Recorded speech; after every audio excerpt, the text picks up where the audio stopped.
আর এখানে ছোট্ট একটা আনারসও নিয়েছি, খুব সুন্দর সুন্দর পাকা আনারস বিক্রি হচ্ছিল। আনারসটাও আমাদের মোটামুটি ওই 120-30 টাকার কাছাকাছি পড়েছে।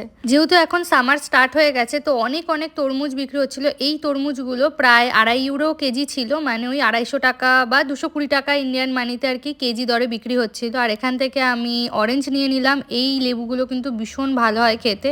এই অরেঞ্জটা আমি নিয়েছি 3.5 ইউরো পড়েছে আমাদের দাম, যেটা ইন্ডিয়ান মানিতে ওই 320-30 টাকার কাছাকাছি। এখান থেকে আমি একটু পালং শাকও নিলাম। এই পালং শাকটা কিন্তু আমাদের ওই 150 টাকার কাছাকাছি পড়েছে। আর এখানে দেখছো অভিজিৎ টমেটো নিয়ে নিচ্ছে। এই টমেটোগুলো মোটামুটি ওই 80 টাকা কেজি ছিল, ওখান থেকে 1.5 কেজি মতো টমেটো নিয়েছি। আর এখান থেকে এই শশাগুলোও নিয়েছি। এই শশাগুলো পার পিস কিন্তু 40-45 টাকা করে বিক্রি হয়।